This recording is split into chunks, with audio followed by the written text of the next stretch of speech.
Hi, my name is Barbara, and I am one of the social workers here at St. Luke's Bariatrics program.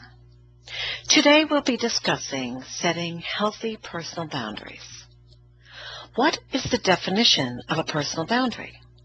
If we explore this, a boundary is like a fence that separates you from others. These boundaries can be real or visible, or they can be invisible, more like a rule that you establish to manage your world. Boundaries also set limits, both for oneself as well as those we interact with. An example of a visible boundary might be a fence or a hedge around the yard. This boundary identifies your space from that of your neighbors. An example of an invisible boundary might be, I won't let them upset me anymore. What is the purpose of setting a personal boundary? Personal boundaries are physical, emotional, and mental limits that we set to protect ourselves from being controlled, managed, manipulated, or violated by others. When we set personal boundaries, it identifies to others that we are in control of our own lives and are willing to take responsibility for our own actions, and that we respect and believe in ourselves. Without personal boundaries, we are always seeking approval from others. Personal boundaries provide both a physical and emotional protection. These boundaries keep others from hurting, distracting, annoying, or imposing upon us. Once boundaries are practiced, it enhances the quality of life and helps you control your own life. They help you take responsibility for your own actions and reduce feelings of guilt. Boundaries help identify where you end and others begin.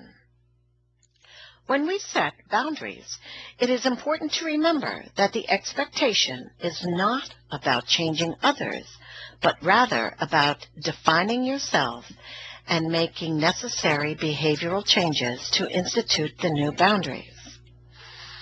Personal boundaries are guidelines that one creates to establish reasonable, safe, and permissible ways for other people to behave around you, and help to identify how to respond to others when boundaries are violated.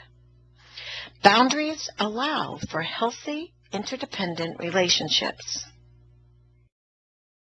According to Nina Brown, there are 4 types of psychological boundary styles.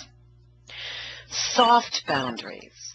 A person with soft boundaries merges with other people's boundaries. Someone with a soft boundary is easily manipulated.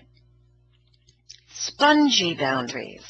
A person with spongy boundaries is like a combination of having both too soft and too rigid of boundaries. They permit less emotional interaction than soft boundaries, but more than rigid boundaries. People with spongy boundaries are unsure of what or who to let in and what or who to keep out. Rigid boundaries. A person with rigid boundaries is closed or walled off, so nobody can get close to him or her, either physically or emotionally.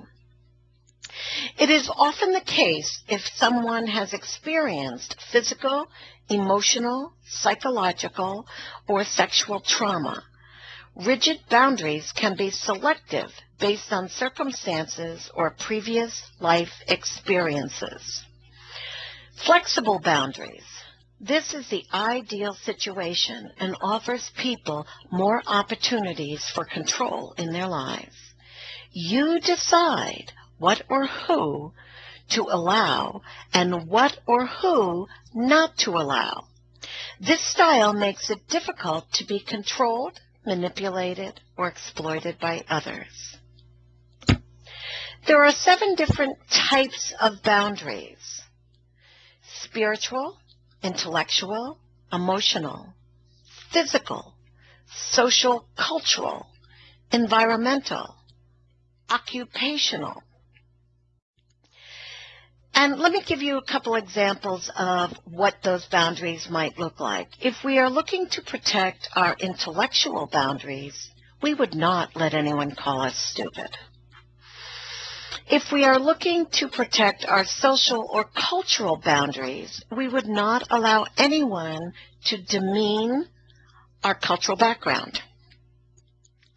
There are three components of communicating a boundary. You would use the following language. If you, and describe the behavior. I will, and describe the action you will take. If you continue this behavior, I will, and describe the actions you will take to protect this boundary. There are 10 steps necessary for setting healthy boundaries. 1. Learn to communicate your needs effectively. 2. Practice setting boundaries in all areas of your life. 3. Start with the easiest area, the least threatening area of your life. 4. Do not justify your actions to anyone. 5. Respect and honor the boundaries set by others. 6. Identify when boundary violations occur. 7. Warn people of consequences if they violate your boundaries. 8. Be sure to follow through with the consequences that you set. 9. Walk away without getting angry or fighting in any way. And 10. Thank those who respect your boundaries. It's important to remember here that setting healthy boundaries does take practice. There is something else in today's world, technology, that impacts setting healthy boundaries. Today's technology can make setting these boundaries extremely difficult. It is easier to hide by assuming false identities, creating personal avatars, or to provide no contact information when using electronic devices. These situations all open the door for boundary issues to develop or to continue. There is a false sense of power, being able to say anything without being identified as the speaker. Developing and maintaining personal boundaries takes work. Life events can cause the loss of boundaries that have been set. And then we have the responsibility to rebuild them. Chronic illness is an example of how one could lose their personal boundaries. Chronic illness requires constant care, having to explain how you feel, answering medication questions. All of the question and answering that goes on create a loss of your privacy. Good meeting friends and family members believe they may be helping when they ask these questions, but at some point, it really is none of their business. So how does one rebuild those boundaries? First, we must be able to recognize the signs of our own unhealthy boundaries. The following are some examples. Doing things directly in opposition to a personal value or right or belief. When you find yourself always being the one to volunteer, even though your time is extremely limited. Allowing others to define who you are.